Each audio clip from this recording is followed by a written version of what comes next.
Welcome back to Houston Life. Have you ever thought about how you want to be remembered?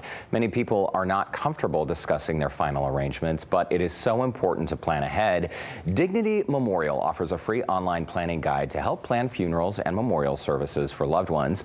And joining us now with a look at how it all works, Ellie Tabor with Dignity Memorial. Ellie, it's so nice to meet you. Hi, so nice to meet you. We were just chatting about how difficult it is for so many people to have this conversation, and obviously it's so important. A lot of people don't even have a will, but the people who have wills oftentimes don't include their final arrangements. And so where do we begin with this process? Absolutely. So there's a lot of different things you should probably start thinking about when it comes to this process. Maybe that's pre-arranging, maybe that's just a topic that you're going to have a conversation with your family about. But where you might want to start is that if you have any type of will or anything like that, that's a starting point for you. That's not going to mean, just like you said, that it encompasses everything for your funeral arrangements. So maybe that's going and calling a funeral home local in your area and having that conversation about what they can provide for your family and starting to think about what your specific wishes are. And how specific, I mean, are we talking here? Like, how does someone design just a final farewell that really properly pays tribute to their lives? Absolutely. So it can be as simple as a favorite sports team, a favorite musician, but it can also be as specific as your favorite color or your dog that you love so much. It could be anything that you are incorporating into this service. The photos we're seeing on the screen right now, these are absolutely beautiful. A lot of people might think, wow, is that a wedding? But no, this is a celebration of life. These are images we're seeing of just a carefully thought out plan. Absolutely. And that's exactly what it is. I like to sometimes compare the wedding industry and the funeral industry because it actually has a lot of similarities. You can have as many personalizations as you would for your own wedding for your funeral. Okay, can you give us some examples? Because it seems like, and we were chatting during the break about funerals I've attended throughout my life. And as a kid, I went to a lot through church and all of that. But it's kind of evolved, right? I mean, a lot of funerals these days are like a celebration, like a celebratory feel almost, right? Absolutely. You'll actually see the term as well used a lot called celebration of life. That's used all the time to encompass maybe a memorial service or a funeral service that's going to be a little bit more relaxed as far as the formality of it, but it doesn't have to be less formal. But some examples that I've had in the past is we had a young gentleman who passed away who loved The Incredibles. We even had Incredibles blow-up superheroes all over the funeral home. Our team was wearing jeans and sneakers and Captain America t-shirts because he also really liked Captain America, just because the family didn't want this to feel like a somber event for a young gentleman who passed away. And personally, I agree as well. That probably wasn't personally who he was just yet. So we wanted to make sure we reflected him more importantly.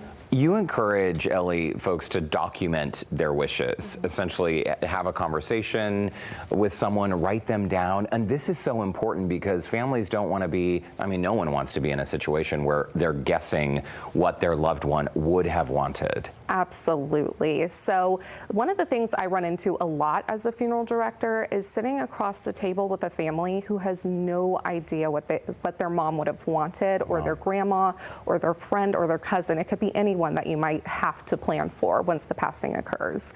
One thing that's really helpful is if you do pre-arrange your funeral, you get to pick specifics for yourself so that your family's not having to worry about those things. Like, what color casket would mom have wanted if there's a casket? Would mom want it to have been cremated? And if so, did she want to be scattered or placed in a cemetery? There's a lot of different little things you might want to know about your family's wishes before you get to that moment. Totally. And I can't even imagine after grieving the loss of a loved one, then guessing and dealing with the logistics of planning something. So what kind of resources are available? If someone, is it as simple as just writing something down to document your wishes for family members? Absolutely. So I know, at least with our company, Dignity Memorial, we actually have free planning guides anytime you talk with one of our family service counselors, really just to even start that conversation about what you may want to have happen. But what they have is an entire guide to go through what exactly you want for your funeral service, like music, specific colors, themes, things like that.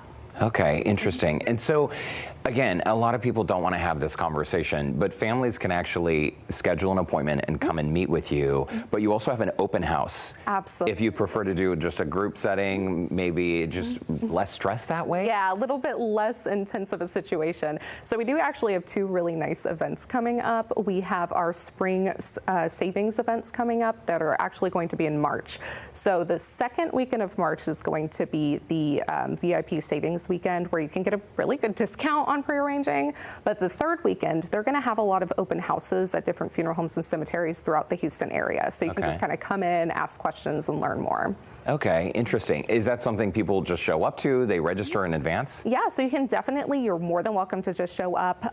If you want to reach out ahead of time, you can get a little bit more personal information for you prior to actually coming to the open house. So definitely either way is definitely encouraged. Okay, and we're out of time, but very quickly, people can save money essentially. Like if I came to you and said, hey, I'm not planning on dying anytime soon, but when it happens, I want to have a plan in place. You actually save money by planning earlier? Absolutely. So it's no secret that the price of everything goes up every single year. Yeah. Funerals are no different. So if you were to plan today, it would be a lot less expensive 10, 20, 30 years from now when the passing actually occurs to have to pay for that funeral outright. You can make payments a couple of different ways on your prearrangement. It doesn't have to be done all at once. Got it. Okay, so you're going to save money, and you're also going to have peace of mind for yourself and also for your loved ones that they're not going to be guessing after the fact. Exactly. All right, Ellie Tabor, thanks so much for stopping by. Of course, it was a pleasure to be here. And those are beautiful, beautiful images we saw. You guys at Dignity Memorial always do such a great job. Thank